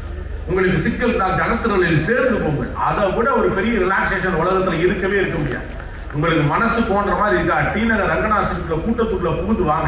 நீங்கள் பார்க்கிற நிறங்கள், மனிதர்கள், முகங்கள், குழந்தைகள், பிள்ளைகள், பலூன்கள், துணிகள், கடைகள், வானம், பூமி, காற்று, அது ஒரு எக்ஸ்பீரியன்ஸ் உங்களுக்கு கொடுக்கும். நீங்க வேற எந்த ட்ரையும் பண்ண வேண்டியதில்லை. வழக்கமாக நீங்கள் செய்யக்கூடிய வேலையை விட்டு வேறொன்று செஞ்சாலே உங்களுக்கு சின்ன ரிலீஃப் கிடைக்கும் போது அவ்வளவுதான். சண்டையில் அம்மாவோட கூட சேர்ந்து விளையாடுங்க, கிச்சன்ல உட்காருங்க, நான் தோசை ஊற்றுறேன்னு சொல்லி தோசை ஊற்றி கொடுங்க, இவ்வளவுதானே. இந்த மேட்ருக்கு என்னது இவ்வளவு பெரிய இழுப்பு இழுத்துட்டு இருக்கீங்க? Life so beautiful, so simple. நாம அதை காம்ப்ளிகேட் பண்ணிட்டு இருக்கோம். ஒரு அற்புதமான வாசகம் வந்து சொல்வார்கள், வாழ்க்கையில நீங்க ஜெயிக்கிறதுக்கு எடுக்கிற தோற்கிறதுக்கு எடுக்கிற முயற்சியில பாதி எடுத்தாலே ஜெயிச்சுக்கலாம். நம்மளாம் கஷ்டப்பட்டு தோற்கிறதுக்கு தான் நினைச்சிட்டு இருக்கோம். காரணம் வாழ்க்கை எவ்வளவு சிரமமானதுன்னு நினைக்கிறோம். Life is so easy, we are only complicating it. Why we are complicating it? Because we wanted to live for someone else. யாரோ ஒருவருடைய கண்டிஷன்ஸ்க்கு கீழே நம்முடைய வாழ்க்கையை கட்டமைக்க முயற்சிக்கிற போது அதுவாக இருக்க முடியாம, இதுவாக இருக்க முடியாம, அது ஒரு படத்தில் சொல்ற மாதிரி ஒரு பிராண சங்கடம் அப்படிங்கிற மாதிரி.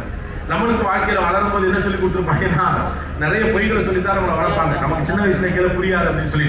அப்ப நம்ம அப்படி பல பொய்களை நம்பிதான் வளர்ந்துகிட்டே இருக்கும் இல்லையா? நீங்க யோசிச்சு பாருங்களேன், மனிதனுக்கு மகிழ்ச்சி என்று எது சொல்லப்படுகிறது? நீங்கள் பொறுப்புகளிலிருந்து எப்போது தள்ளி இருக்கிறீர்களோ அது மகிழ்ச்சின்னு சொன்னாங்க. ஹாப்பினஸ்ங்கிறது என்ன? பொறுப்பே இல்லாத வேலை முடிஞ்சிருச்சு, அப்பா மகிழ்ச்சி அப்படிங்கிற இல்லையா? கல்யாணத்தை முடிச்சு கொடுத்துட்டோம், அம்மாடி மகிழ்ச்சி. இந்த பையனை போயிட்டு வந்துட்டோம், மகிழ்ச்சி. என் பொண்ணு படிச்சு முடிச்சுட்டா, மகிழ்ச்சி. என் பையன் வேலைக்கு போயிட்டா, மகிழ்ச்சி. அப்ப கடமையை முடிப்பது, பொறுப்பை தாண்டுவது, பொறுப்பை கடப்பது மகிழ்ச்சி என்று உங்களுக்கு சொல்லிக் கொடுக்கப்பட்டு கொண்டே இருக்கிறது. அப்ப அந்த தத்துவத்தின் கீழே நீங்க நம்பி வளர்ந்துகிட்டே இருக்கீங்க. நீங்களும் அப்படித்தான், நானும் அப்படித்தான். நான் அடிக்கடி இந்த விஷயத்த சொல்லுவேன், நம்மளுடைய கமிட்மெண்ட் பத்தி நமக்கு எப்போதும் இப்படி சொல்லப்பட்டிருக்கு அப்படின்னு. நம்மள சின்ன பிள்ளையார்கள் நமக்கு என்ன சொன்னாங்க ஞாபகம் இருக்கா இல்லையா? நீ சின்ன பிள்ளையார்கள் நல்லா படிச்சுன்னா பின்னால ஜாலியா இருக்கலாம் சொன்னானுங்களா இல்லையா? சொன்னாங்க. எல்கேஜி பிள்ளைகள்லாம் சொல்லுவாங்க, இப்போ நீ நல்லா படிச்ச பின்னால ஜாலியா இருக்கலாம். ஏன்னா படிப்பு என்பது சிரமமானது, கஷ்டமானது. அதை நீ சிரமப்பட்டு செய்து விட்டால் எதிர்காலத்தில் நீ மகிழ்ச்சியாக இருக்க, இப்போது நீ சிரமப்படணும் அப்படிமா. அப்ப பொறுப்பு என்பது மகிழ்ச்சியானது இல்லை, சிரமமானது. அந்த சிரமமான ஒன்றை நீங்கள் கடந்த பிறகு 7 கடல் தாண்டி அந்த பூதம் இருக்கிற மாதிரி உங்களுக்கு மகிழ்ச்சியும் ஒன்று இருக்கு, அதை நீங்க போய் டேக் ஓவர் பண்ணிக்கலாம் அப்படின்னு உங்களுக்கு சொல்லப்படுது. அது எனக்கும் சொல்லப்படுது. அதுக்கு வந்து ஒரு சின்ன படிப்பெல்லாம் படிச்சு ஒரு 4ஆம் கிளாஸ் 3ஆம் கிளாஸ் அவன் நம்மள பேரண்ட்ஸ் டீச்சர் மீட்டிங்லாம் கூப்பிட்டு உங்க பிள்ளையுடைய கையெழுத்து சரியில்லைன்னா சொல்லுவாங்க. 3ஆம் கிளாஸ் பிள்ளை கையெழுத்து எப்படி இருந்தா என்னடா என்ன மோசம் போச்சு. 10வது நம்ம ஊர் ஒன்று, நம்ம கையெழுத்து நல்லா இருந்தா தான் தலையெழுத்து நல்லா இருக்கும். மேட்சிங்லாம் செமையா சொல்லுவாங்க. நான் பார்த்த வரைக்கும், நான் சின்ன பிள்ளையா இருந்தப்பெல்லாம் பெரிய பணக்காரர்கள் அல்லது அறிவாளிகளாக இப்ப நிறைய பேரை நம்ம பார்க்குறோம். அப்பெல்லாம் டாக்டர்ஸ் தான், ஒரு பெஞ்ச் மார்க்னா டாக்டர்ஸ் தான். எனக்கு தெரிஞ்சு எந்த டாக்டர் கையெழுத்து புரிஞ்சதே இல்லை. இப்படி இப்படி இப்படி பக்கத்துக்கு மெடிக்கல் காருக்கு மட்டும்தான் அது புரியும். நான் ரொம்ப நாள் வச்சிருக்கேன், நம்ம டாக்டர் கையெழுத்து நல்லாவே இல்லையே, அவர் ஓஹோன்னு தானே இருக்கிறாரு, எதுக்கு கையெழுத்து நல்லா இருக்குன்னு சொல்றாங்க. இப்படியே ஆரம்பிச்சு நம்முடைய வாழ்க்கை கொஞ்சம் டைட்டன் பண்ணிட்டே இருப்பாங்க. பொறுப்பை நோக்கி நம்மை நகர்த்தக்கூடிய ஒரு பாடம் நமக்கு நடந்து கொண்டே இருக்கு. 6ஆம் வகுப்பு மாதிரி இடங்களுக்குலாம் வருகிறப்ப இப்ப நீ பெரிய பிள்ளை ஆயிட்ட, இப்ப நீ நல்லா படிச்சுட்டீங்கன்னா பின்னால ஜாலியா இருக்கலாம் அப்படிமா. ஏன்னா படிக்கிறது சிரமம், பொறுப்பு என்பது சிரமமானது, பொறுப்பை கடப்பது மகிழ்ச்சியானது. இதுதான் நமக்கு சொல்லிக் கொடுக்கக்கூடிய பாடம். அடுத்த 8ஆம் கிளாஸ் வந்தோன்னு சொல்லிவிட்டாங்க, இதெல்லாம் ESSLC 10ஆம் கிளாஸ்ல நீ 490 மார்க் எடுக்கணும்னா இப்போதிலிருந்தே ஒழுங்காக படிக்க வேண்டும், 10ஆம் வகுப்பை மட்டும் நீ கடந்து விட்டால் அதுக்கப்புறம் வந்துச்சுதான். அதுக்கப்புறம் ஜாலியா சொன்னாங்களா? சொன்னாங்களா இல்லையாப்பா? எனக்கும் சொன்னாங்க. இப்போ ஒன்றும் இல்லை, இதே டயலாக 50 வருஷமா சொல்றாங்க. ஸோ 10th ஸ்டாண்டர்ட்ல சூப்பரான ஒரு மதிப்பெண் பெற்று விட்டால் போதும், அதுக்கப்புறம் நீங்க ஜாலியா இருக்கலாம் அப்படிங்கிறது மகிழ்ச்சி. ஏன்னா 10th ஸ்டாண்டர்ட் பொறுப்பிலே மகிழ்ச்சி கிடையாது, பொறுப்பை கடப்பது மகிழ்ச்சி. நம்மளுக்கு கஷ்டப்பட்டு படிச்சு எல்லாம் முடிச்சுட்டு பைத்தியமாகி 10ஆம் கிளாஸ்ல இந்த கொரோனா புரோட்டோக்கால்லாம் வர்றதுக்கு முன்னாலே இந்த புரோட்டோக்காலை ஃபாலோ பண்ண ஒரே பரம்பரை நம்ம பரம்பரை தான், தெரியுமா இல்லையா? வீட்டில் ஒரு 10ஆம் கிளாஸ் படிக்கிற பையனோ பொண்ணோ 12th ஸ்டாண்டர்ட் படிக்கிற பையனோ பொண்ணோ தான் ஏற்கனவே இங்கே புரோட்டோக்கால் நடைமுறை தான் இருந்துச்சு. அவங்களுக்கு தனி ரூபு, அவங்களை யாரும் பார்க்க முடியாது, அவங்களும் யாரையும் பார்க்க முடியாது, கேபிள் டிவியை கட் பண்ணிடுவாங்க, தாயப்புள்ள கல்யாணத்துக்கு எதுக்குமே போக முடியாது, கிளவி செத்தா கூட போட்டோ எடுத்தாந்து டெட் பாடியை காட்டுவாங்க. ஏன்னா நீ 10th படிக்கிறேன், தட்டு இப்படி உள்ள வரும். யாரோட அண்ணன் தண்ணி குழந்தாம இருக்கிற அந்த கொரோனா புரோட்டோக்கால் எல்லாம் WHO முன்னாலே கண்டுபிடிச்ச பரம்பரை நம்ம பரம்பரை. ஸோ சொல்லி முடிச்சு 10th ஸ்டாண்டர்ட்ல ஒரு 450 மார்க்லாம் எடுத்துருவோம் அப்படிங்கிற நம்பிக்கையோட பரிச்சை முடிச்சு ஹிஸ்ட்ரி ஜாகிரபி பேப்பர்லாம் முடிஞ்சோடனையும் பைத்தியத்திலிருந்து தெரிஞ்ச மாதிரி கத்தி ஒளியாதான் வாசலே அப்பாடிப்பா தம்பி 11th பப்ளிக் சாய்ப்பாங்க வச்சிருக்கீங்களா இல்லையா? சரி புக்கு ஹையர் செகண்டரி மட்டும் நீ நல்லா படிச்சுட்டா அதுக்கப்புறம் என்ன ஜாலியா இருக்கும். அம்மாக்கள் டயர்டே ஆக மாட்டாங்க, அதுக்கப்புறம் ஜாலியா இருக்கலாம், அதுக்கப்புறம் ஜாலியா இருக்கலாங்கிற ஒரு கதையை நம்மகிட்ட சொல்லிக்கிட்டே இருப்பாங்க. 11th standard and 12th standard நல்லா கஷ்டப்பட்டு முடிச்சு நல்ல மார்க் எடுத்து முடிஞ்சு இனிமேல் லைஃப்னா அடுத்து ஆரம்பிங்க எங்க படிக்கிறதுமாங்க, அதுவும் பெரிய வேலை. முடிச்சுட்டு ஒரு கல்லூரியில் போய் நீங்கள் சேர்த்தோம், நம்ம எல்லாரும் இருப்போம், பழைய படத்தெல்லாம் பார்த்துட்டு ஒரு காலேஜ் நம்ம போவோம், பாய்ஸ் இருப்பாங்க, கேர்ள்ஸ் இருப்பாங்க. கேர்ள்ஸ்லாம் ஷார்ட் ட்ரெஸ்லாம் போட்டுட்டு ஸ்டைலாக வருவாங்க, நம்ம ஒரே ஒரு நோட்டு மட்டும் எடுத்துகிட்டு போகலாம். போன உடனே ஒரு சாங் எப்படி எழுதி வச்சுப்பாங்க நினைக்கிறேன் 12th லீவில். போன உடனே சாங் இருக்கும், டீச்சர்ஸ்லாம் எதுவுமே கண்டுக்க மாட்டாங்க, அந்த காரிடாரில் ஓடலாம், ஒடியாடலாம், பேஸ்கெட் பால் விளையாடலாம், உங்களுக்கு பிடித்த விஷயங்களை செய்யலாம் நம்பிட்டு நம்ம போனால் இதுக்கு ஸ்கூலே தேவையில்லைங்கிற மாதிரி இருக்கும் காலேஜ். அங்கே போனோடனே முதல் நாளே சொல்லுவேன், தம்பி இது பள்ளிக்கூடம்ல தம்பி வாழை சுருட்டிட்டு உட்காரணும், காலை உட சொல்லுவோமாயே. அம்மாவுக்கு நீங்கள் ஒரு ஃபோட்டோ பண்ணுங்களேன், என்னம்மா நீ சொன்ன ஸ்கூலெல்லாம் முடிச்சா காலேஜ் ஜாலியாக இருக்குன்னு சொல்லியாம்மா, எல்லாம் முடிஞ்சு போச்சு இனிமேலாம் நிம்மதியாக இருக்கலாம் நினைச்சோமா, இவங்க என்னமா ஃபர்ஸ்ட்லேருந்து நோண்டு பேண்டு கழுவு சொல்கிறாங்க அப்படின்னு நீங்கள் கூப்பிட்டீங்கன்னா அம்மாவுக்கு 3 வருஷம் கஷ்டப்பட்டு படிச்சிட்டீங்கன்னா அதுக்கப்புறம் நீ ஜாலியாக இருக்க. சரி தொலைவு பார்த்த பொண்ணு பழகின பையன் யாருக்கிட்டே பேசாம மம்மி திட்டும் அப்படின்னு சொல்லி வெறும் படிப்புலேயே கான்சென்ட் பண்ணி கஷ்டப்பட்டு படிச்சு கிடிச்சு முடிச்சு அப்படியே வெளியில் வந்தோம்னா ஒரு கேம்பஸில் ஏதோ ஒரு வேலை கிடச்சி ஒரு கம்பெனி போனால் முடிஞ்சு அவ்வளோதான் செட்டில் எனி ஹாப்பி இல்லையா அப்படின்னு நினச்சா அவன் மைசூரில் ஓரியன்டேஷன் ப்ரோக்ராம்னு போடுவேன். ஒன்றே அங்கே உட்கார வச்சு கும்பிடுவான். அவன் அங்கேருந்து கதறி அடிச்சுக்கிட்டு அவன் சொல்லுவான், தம்பி இதுவரைக்கும் நீ படிச்சாலும் ஒண்ணுமே இல்லைம்மா, இதே 16 வருஷம் படிச்சிருக்கேன்டா, கையெழுத்துக்கு அடி வாங்கினது தொடங்கி 16 வருஷம் படிச்சிருக்கேன்டா. எல்கேஜி அட்மிஷன் வாங்குறதுக்கு ப்ரீகேஜில பெரிய ஸ்கூல்ல சேர்க்கறதுக்காண்டி வீட்டில் ஒரு கேஜின்னு நர்ஸு கொண்டாந்து ஸ்கூல்ல தொட்டுலேன்னு அங்கே ஒன்றை போட்டுக்கிறாங்க. இப்படி படிச்சு வந்தவன்ட்டு அம்மாவுக்கு போன விட்டு, அம்மா நீ என்னமா சொன்ன, காலேஜ் படிச்சு முடிச்சு ஒரு வேலைக்கு வந்துட்டா அதுக்கப்புறம் சந்தோஷமா இருக்கலாம்னு சொன்னியம்மா, இவன் ஃபர்ஸ்ட்லேருந்து ஸ்டார்ட் பண்றாமா, இது வரைக்கும் நீ படிச்சதா ஒண்ணுமே என் ப்ராஜெக்ட்டுக்கு மறுபடியும் படிக்கலாமா, நான் என்னமா செய்யணும், இன்னும் 3 வருஷம் வல்ல கிடைச்சிக்க நல்ல சம்பளத்துக்கு வந்துட்டேன்னா உனக்கு ஒரு கல்யாணம் பண்ண போறோம், கல்யாணம் பண்ணா உன்னை பார்க்க ஒருத்தி வந்துட போறான், அவனை ஸ்டார்ட் பண்ண மறுபடியும் கமா லெட்ஸ் ஸ்டார்ட். பக்கத்து சீட்டு கொண்டு அப்படியே நவத்தி வைக்கல, இங்கே வர மம்மி திட்டம் 3 years நோ டச் பேசாது சொல்லிட்டு சொன்னா கேளியா எனக்கு பிடிச்சிருக்கியா, அதெல்லாம் கிடையாது 3 years 3 வருஷம் முடிஞ்சு சம்பள உயர்வு இத்தியாதி வகையரா நம்ம பொறுப்புகளை எல்லாம் கடந்தாச்சு சந்தோஷமா இருக்கிறோம் அப்படின்னு நீங்க நினைச்சுக்கிட்டு இருக்கப்போ உங்களுக்கு கல்யாணம். ஏன்னா இப்ப நம்ம முடிவு பண்ணியாச்சு, கல்யாணத்துக்கு அப்புறம் மகிழ்ச்சி சொல்லிட்டாங்க, அப்படித்தான் சொல்லியிருக்காங்க. 3 வருஷம் முடிஞ்சு போச்சு, நல்ல சம்பாத்தியத்துக்கு வந்தாச்சு, நல்ல ஒரு இடத்துல பொண்ணை பார்த்தாச்சு, ஒரு பையனை பார்த்தாச்சு, கல்யாணம் பண்ணி வச்சாச்சு, இவன் ரெட்டியா இருக்கான், மகிழ்ச்சியா இருக்க. இவனுடைய சிந்தனை எல்லாம் ஒன்னே தான். கௌதம் மேனன் படம், மணிரத்னம் படம்லாம் பார்த்து ஒரு சீக்வன்ஸ்லாம் மைண்ட்ல செட் பண்ணி வச்சிருப்பான். ஒரு பொண்ணு காலையில குளிச்சு ஈரத்தலையில பாதி தவட்டாம அப்படியே ஒரு டவலை மட்டும் தலையில கட்டிட்டு ஒரு சாங்கோட புகை மூட்டமா அந்த பொண்ணு வந்து ஒரு பெட் காஃபி நமக்கு கொடுக்கும். அதை எந்திரிச்சு அந்த பெட் காஃபியை கையில வேண்டி அந்த பொண்ணு அப்படி கையை பிடிச்சி இழுத்து உட்கார வைக்கணும். இந்த ஒத்த சீனு கொடுத்த 24 வருஷம் போராடினான் life just to attain this as a success. 24 வருஷம் இவனுடைய தேவை ஒரு பெட் காஃபி, அவ்வளவுதான். படுத்து தூங்கி எந்திரிச்ச இடத்துல ஒரு காஃபி குடிக்கிறது 24 வருஷம். ஏன்னா அதுதான் happiness, bliss, ecstasy, whatever you name it. பூன்னு சொல்லலாம், புஷ்பம்னு சொல்லலாம்.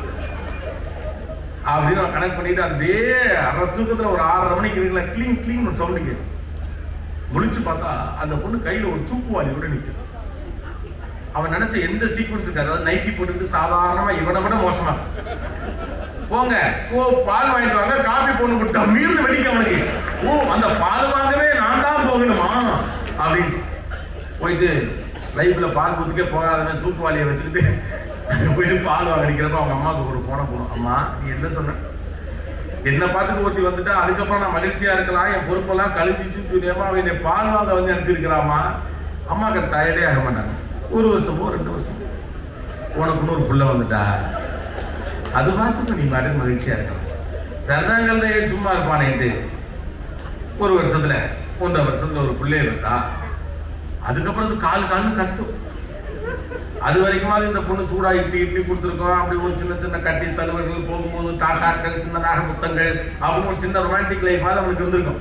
அதுக்கப்புறம் தள்ளிப்படுங்க, பாப்பா மேல கை போட்டுட்டீங்க, அவ்வளவுதான் போச்சு. தள்ளிப்படுங்க, இப்படி பண்ணுங்க, அப்படி பண்ணுங்க. ஏமா இட்லி பாக்ஸ்ல சூடா இல்லையே, இருக்கிறத சாப்பிடுங்க, பாப்பா அழுகுது. ஏமா அந்த ஹெல்மெட்டை எங்க வச்ச இடத்துல இருக்கு பாருங்க, அறிவில்ல, பாப்பா அழுகுது. அதுக்கப்புறம் பாப்பா டேக் ஓவர் பண்ணி. இந்த ஆம்பளை பிள்ளைங்களாம் கவனிச்சிருக்கீங்களா, கணவன் மகளாம் பிள்ளைய அடிச்சுதான் கொஞ்சம் தெரியுமா தெரியாதா, வெளியில காட்டிக்க முடியாது. வெத்த பிள்ளை அடிக்கிறானேன்னு வேற வயிற்றுலாம் திட்டுவாங்க. ஆனா பாவி சண்டாலா என் இடத்த புடிங்கிட்டியாடா.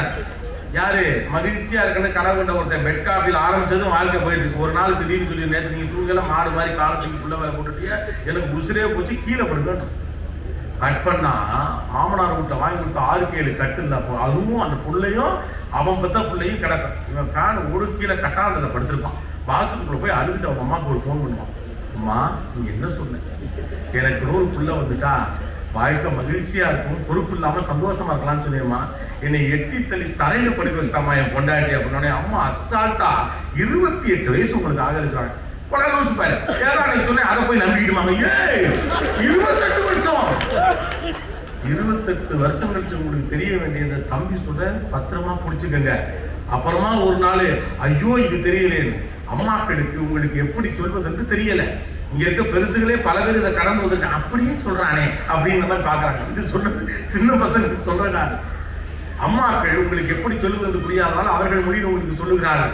நம்ம எப்போதுமே இப்படித்தான் பயிற்றுவிக்கப்பட்டிருக்கிறோம். பொறுப்பை கடப்பதில் மகிழ்ச்சி இருக்கிறது. உண்மை பொறுப்பை கடப்பதல்ல மகிழ்ச்சி, பொறுப்பாக இருப்பதுதான் மகிழ்ச்சி. Commitment is a charm of life. அந்த உண்மை மட்டும் உங்களுக்கு தெரிஞ்சுன்னா வாழ்க்கை போராடிக்க. Commitment is a charm of life. ஒரு ஆசிரியருக்கு பாடம் நடத்துவதுதான் மகிழ்ச்சியே.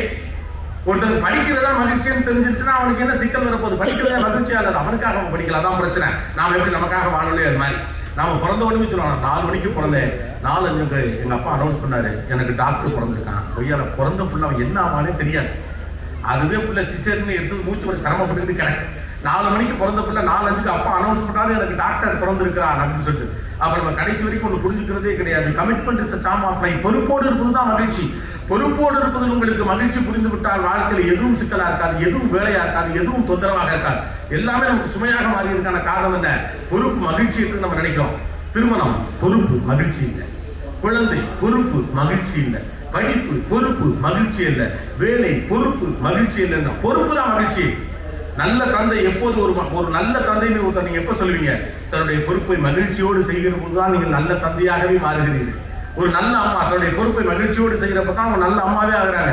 ஒரு ஆசிரியர் தன்னுடைய பொறுப்பை மகிழ்ச்சியோடு செய்கிறப்பதான் அவர் இருக்காரு. நீங்க விரும்பினாலும் விரும்பாட்டி உங்கள் பொறுப்புகளை நீங்கள் செய்துதான் ஆகணும். அதை மகிழ்ச்சியோடு செய்யுங்க. என்றைக்கு நீங்கள் பொறுப்பை மகிழ்ச்சியோடு செய்கிறீர்களோ, when you understand the commitment is a charm of life, லைஃப்ல எந்த பிரச்சனையும் கிடையாது. உங்க கமிட்மெண்ட் நீங்க என்ஜாய் பண்ணுங்க. படிக்கிறதா நமக்கு தொந்தரவா போனதுக்கான காரணம்னா அது ஏன் கமிட்மெண்ட் கிடையாது. ஏதோ ஒன்று இன்ஜினியரிங் ஏற்று விட்டுக்காரன் படித்தான், அதே மாதிரி நம்மளையும் படிக்க சொல்ல முடியும். அவங்களுக்கு புரியுதோ புள்ள நீ ட்ரிபிள்இல சேர்ந்துக்க. ஏற்கனவே அக்காவை நாங்கள் வேற குரூப்ல சேர்த்துருக்கோம். 4 புள்ள பார்த்தா 4 குரூப்புக்கு அனுப்புறாங்க. எதுக்கு படிக்கிறோம், ஏன் படிக்கிறோம், என்னத்துக்கு படிக்கிறோம்? பூரா பேர் ஃபர்ஸ்ட் இன்ஜினியரிங் காலேஜ் போனால் தனியாக வந்து சார் மீடியாவுக்கு வந்துங்கிறாங்க. இவ்வளோ பேர் மீடியாவுக்கு வந்தால் என்ன தானே பண்ணுறது? அவ்வளோ பேருக்கு மீடியா அப்படியே போட்டு கொள்ள டாக்ஸிக் ஆகிட்டே இருக்கும். Because we are not seeing life சிம்பிளா நம்ம பார்க்கணும் அப்படி சொல்லலை. வாழ்க்கை சுமை என்று அறிமுகப்படுத்தும், வாழ்க்கை சிக்கலானது என்று சொல்லுகிறோம். நம்ம ஆளுங்கள்லாம் ஒரு கட்டத்துக்கு என்ன சொல்றோம்? வாழ்க்கையை சுமக்கிறேன் அப்படிங்கிறோம். வாழ்க்கையை சுமக்கக்கூடியதா எவ்வளவு பெரிய பேரானந்த அனுபவம். அன்னைக்கு ஒன்று படிச்சேன் நான், யார் எழுதியதுன்னு தெரியல. எல்லோருக்கும் அந்த வாழ்க்கை மீது வெகு வெறுப்பும் இருக்கிறது, கோபம் இருக்கிறது, எரிச்சல் இருக்கிறது. ஆனால் யாருக்கும் சாக மனம் இல்லை அப்படின்னு இருந்துச்சு. எல்லாருக்கும் வெறுப்பு இருக்குது, ஆனா யாருக்கும் சாக மனம் இல்லை. ஏதோ ஒரு இடத்துல அந்த வாழ்க்கை மீது நமக்கு ஒரு பிடித்தம் இருக்கிறது. பிடித்த வாழ்க்கை பிடிச்ச மாதிரியே வாழ வேண்டியதானே. ஏன் வேண்டாம் வெறுப்பா பிள்ளைய பத்தி காண்டாம இருக்குன்னு பேர் வச்ச கதையா வாழும் போதே வாழ்க்கை பிடிக்கலன்னு சொல்லிட்டு இருக்கணும். Be happy. இந்த உலகத்துல வெளியில இருந்து எவ்வளவு ஒருத்தவங்க உங்களை சந்தோஷப்பட்டு நீங்க நினைக்காதீங்க. நீங்க சந்தோஷமா இருங்க. ஆட்டோமேட்டிக்கா உங்களை பார்த்து மத்தவங்க சந்தோஷப்படும். அவ்வளவுதான். சந்தோஷத்தை வெளியில தரணும் பிச்சைக்காரன், சந்தோஷத்தை உள்ள வச்சிருக்க பணக்காரன். நம்ம பணக்காரனா பிச்சைக்காரனா, அவ்வளவுதான். நம்ம பணக்காரங்களுக்கான அடையாளங்களாக நம்ம வச்சிருக்கிறதுல என்ன, நம்முடைய பேங்க் பேலன்ஸ், நம்முடைய இத்தியாதி வகையரா எங்க இடம் வாங்கி போட்டுருக்கோம், எவ்வளவு நகை வச்சிருக்கோம் அப்படிங்கிறது தானே. அவர் ஹாப்பி ஆர் நாட், ஃபைனலா அதான் ஒரே கேள்வி. ஆம்பளை பிள்ளையா பொம்பளை பிள்ளையா, நீ சந்தோஷமா இருக்கா இல்லையா, அவ்வளவுதான். எது உங்களை சந்தோஷப்படுத்துகிறதோ அதுதான் மகிழ்ச்சி. இந்த உலகம் எதுவெல்லாம் உங்களுக்கு சந்தோஷம் என்று சொல்லுகிறதோ அதுதான் மகிழ்ச்சி என்று நீங்கள் நம்ப ஆரம்பித்த பிறகு வாழ்க்கை சிக்கலாகிறது, அவ்வளவுதான். It's very simple. நான் இப்ப நாள் போயிருந்தப்ப என் பிள்ளையை கூட்டிட்டு இந்த கனிமரா லைப்ரரிக்கு நான் போயிருந்தேன். என் மகளுக்கு வந்து பைக் ரொம்ப பிடிக்கும். அவளை கூட்டு போனப்போ அவருக்கு ஏதோ ஒரு கியூரியாசிட்டி அடிப்பதை கூட அவர் கேட்கலாம். அவர் என்ன கேட்டாரு, என்ன சார் நீங்க பைக்ல வந்திருக்கீங்க? ஏன் நான் திருவிட்டா வந்தேன், என் பைக்ல தான் வந்தேன். இல்ல பாப்பா இல்ல பாப்பா நீங்க இவ்வளவு பெரிய மனுஷன், நீங்க ஒரு கார்ல வருது இல்லையா அப்படின்னு. அவருக்கு என்ன போகணும்னு தெரியல. நம்ம பைக்ல ஏன்னா வந்து எனக்கு புரியவும் இல்லை. இல்ல அவன் பைக்ல வரணும்னு சொன்னிச்சு பாப்பா பைக் பிடிக்கும் அதனால வந்தேன். ஏங்க நீங்களாம் பெரிய ஆளு, கார்ல வந்தாலே நல்லா இருக்கும். ஒரு என்னங்க காசு பணம்லாம் வச்சு அவருக்கு என்னன்னா காசுலாம் வச்சிருக்கல கஞ்சப்பட ஒரு கார் வாங்கி போடான்னு வச்சாரா என்ன என்னவோ தெரியல. நான் சொன்னேன் உங்க டேர்ம்ஸு கீழே வந்தா நான் பணக்காரன் கிடையாது. நான் நினைச்சபடி நான் வாழ்ந்தாதான் பணக்காரன். எனக்கு பைக் எடுத்து போனா நான் பைக்கு தான் எடுத்து போவேன். இப்ப இங்க பிரச்சனை என்னன்னா அடுத்தவங்க டேர்ம்ஸு கீழே வாழ பாக்குறோம். நான் இப்படி இருந்தால் அவன் அப்படி நினைப்பான், டொப்பு இருந்தால் டொப்பு நினைப்பான். அப்படி நினைச்சா பரவாயில்ல, பொண்ணு வீடு கட்டி போறாங்க. எவன் பொண்ணு வீடு போனா அவன்கிட்ட பொண்ணு எடுத்துட்டு போவான், அவ்வளவுதான். இந்த கோபம் தான் இன்னொரு தலைவலி மகிழ்ச்சியாக இருப்பது மீது கோபத்தை உண்டாக்குது. ஹாப்பியா 4 பேர் சிரிச்சுட்டு பாக்குறவா என்ன கேன்னு சிரிப்பு. ஏன் சிரிச்சா உனக்கு என்ன, ஏன் ஆத்திர வருது? உங்களுக்கு அவனுக்கு சம்பந்தமே கிடையாது. அவன் காசுல அவன் வாங்கி தின்னுட்டு அவன் அங்கே சந்தோஷமா இருக்கான். அவனை பார்த்து ஏன் சிரிப்பு? இந்த காலத்துல பயிர்கள்லாம் எவ்வளவு மோசமாயிட்டாங்க. பொம்பளை பிள்ளைகளுக்கு அடக்கமே இல்லை. யாரும் சிரிக்கிறீங்க, ஏன் சிரிக்கப்படாது? எனக்கு புரியவே இல்லையா. ஆம்பளை அழுதா போல, பொம்பளை சிரிச்சா அடங்காப்படாது. அவன் சொன்னா சிரிப்பு வந்தா சிரிங்க, அழுகு வந்தா அழுங்க, அவ்வளவுதானே. Life is so simple, don't try to complicate. வாழ்க்கை எளிதானதாக சிம்பிளாக பாருங்க. உங்களுக்கு அப்பப்போ மனசு ஒன்று சொல்லும், இது தப்புடா இது சரிடா, சும்மா கேட்டு போயிட்டே இருங்க. லைஃப் ரொம்ப பெரிய பிரச்சனையை போல 5000 அவ்வளவுதான். சோழ ரொம்ப தூக்காம சுமாராக இறக்கி வாழ்படி அன்போடு கேட்டுக்கொள்கிறேன். சந்திரகாற்று நம் ஜன்னலில் வீசட்டும், சரித்திரம் நாளை நம் சாதனை பேசட்டும். நன்றி, வணக்கம், தேங்க்யூ.